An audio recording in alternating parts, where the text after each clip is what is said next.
सामने एक स्केयर जिसको मैजिक स्केयर कहा गया, ये है 7x7 का सामने। इससे पहले 3x3 का और 5x5 का हाउस ऑफ मैथमेटिक्स के चैनल पर दिया जा चुका है।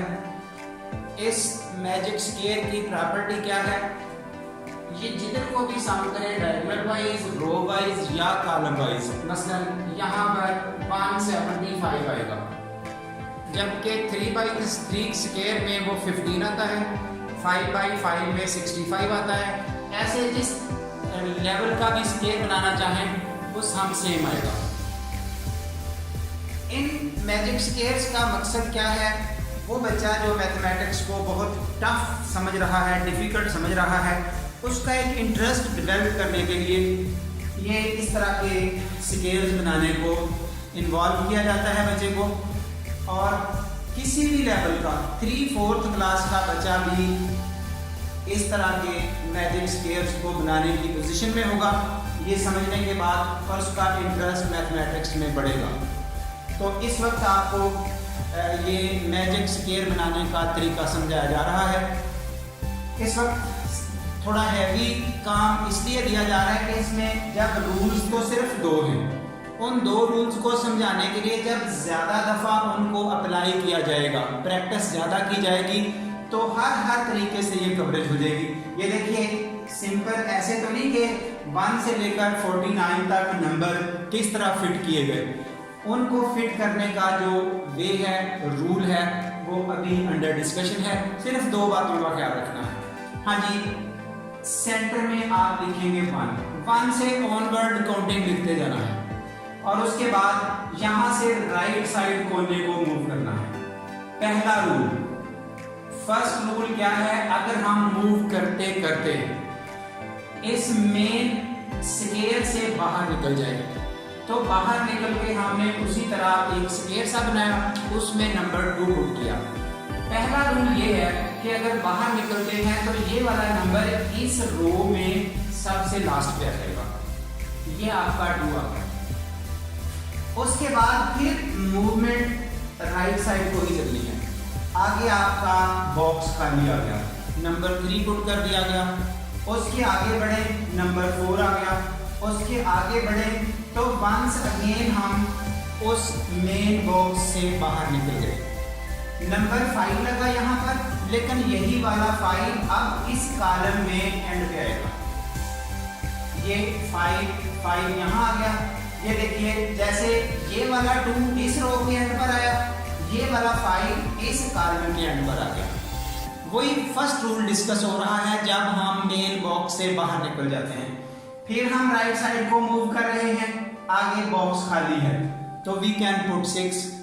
उसके बाद आगे बढ़े, बॉक्स खाली है, वी कैन पुट 7। आगे बढ़े, ये आपका रूल नंबर 2 है। बस 2 ही रूल हैं, एक ये भी डिस्कस हुआ पहले, दूसरा आपका ये आ रहा है। अब क्या हुआ, जब 7 को आगे बढ़ाया तो हम एक ऐसी पोजीशन पर पहुंच गए कि उसके आगे बॉक्स पहले से ही फिल्ड है, यानी कि आगे जाने की जगह नहीं है, बॉक्स फिल्ड है। तो ऐसी पोजीशन में जिस जगह पर हम मौजूद हैं, बॉक्स आगे फिल्ड है, उससे जस्ट 1 स्टेप लेफ्ट पे हो जाए, जस्ट यहां से 1 स्टेप लेफ्ट। तो 1 स्टेप लेफ्ट पे होके अगला नंबर लिख दिया 8। फिर मूव किया, सो एम्प्टी बॉक्स है, दैट इज 9। फिर मूव किया, अगेन 10। फिर मूव किया, चलते चलते ये देखें हम उस मेन से बाहर निकल गए। जब बाहर निकल गए तो फिर नंबर 11, ये पहला रूल। जब यहां से बाहर निकले तो अब ये 11 इस रो में सबके एंड पे आएगा, तो यहां आ गया 11। फिर राइट साइड को मूव किए 12, फिर राइट साइड को मूव किए, अब देखिए 13, क्योंकि इस वक्त हम मेन बॉक्स से बाहर जा चुके। जब बाहर जा चुके तो फिर ये वाला 13 इस कॉलम में एंड पे आएगा, यहां हो गया आपका 13। तो उस 13 को फिर मूव किया, मूव करते करते आगे बॉक्स खाली है, सो 14। फिर आगे बढ़े तो ये देखिए वंस अगेन आगे से खाली जगह नहीं मिली बल्कि फील्ड बॉक्स मिला। फील्ड बॉक्स की सूरत में क्या करना है, जस्ट जिस जगह पर हैं वहां से 1 स्टेप लेफ्ट, 1 स्टेप लेफ्ट होंगे तो 15, फिर आगे मूव किया 16, आगे मूव किया 17, आगे मूव किया 18। जब जब बॉक्स खाली है तो काउंटिंग चलते जाएगी। 18, 19, ये देखिए वंस अगेन बाहर निकल गए तो 20। जब बाहर निकल जाएंगे तो यहां से फिर एंड पर, सो दैट इज 20। फिर 20 को राइट पे आए तो 21, ये देखिए यहां से हम बाहर जा चुके। तो इस 21 को अब कहां लिखना है? इस कॉलम में सबसे एंड पर, सो दैट इज 21। अब 21 से राइट साइड को मूव किया, आगे से फिर ये बॉक्स फिल्ड है 15, तो फिर 1 स्टेप लेफ्ट, दैट इज 22। उसके बाद राइट को मूव किया 23, फिर मूव किया 24। अब देखिए आगे बॉक्स एम्प्टी मिलते जा रहे हैं। 25, तो उसके आगे 26, उसके आगे 27, उसके आगे 28। 28 के आगे यहां देखिए इस टेंशन का राज क्या है? हमने चलना तो राइट को है, जहां भी चलना है, तो राइट वाला कोना फील्ड है। जब कोना फील्ड होगा 1 स्टेप लेफ्ट 29। उसके बाद फिर आगे बाहर जाएं तो ये बाहर निकल गए 30। तो जब बाहर निकल जाएंगे तो फिर इसके बिल्कुल एंड पर ये हो गया 30। यहां से राइट को मूव किया तो 31 बाहर निकल गया। ये जब बाहर आएंगे तो इस एंड पर, दैट इज 31। अब राइट को चलेंगे तो 32। उसके बाद फिर राइट को मूव करते जाएंगे तो 33। इसी तरतीब से चलते आना है। आगे 34, उसके आगे 35, उसके आगे ये देखिए 35 से जब राइट को मूव किया तो आगे बॉक्स फिल है।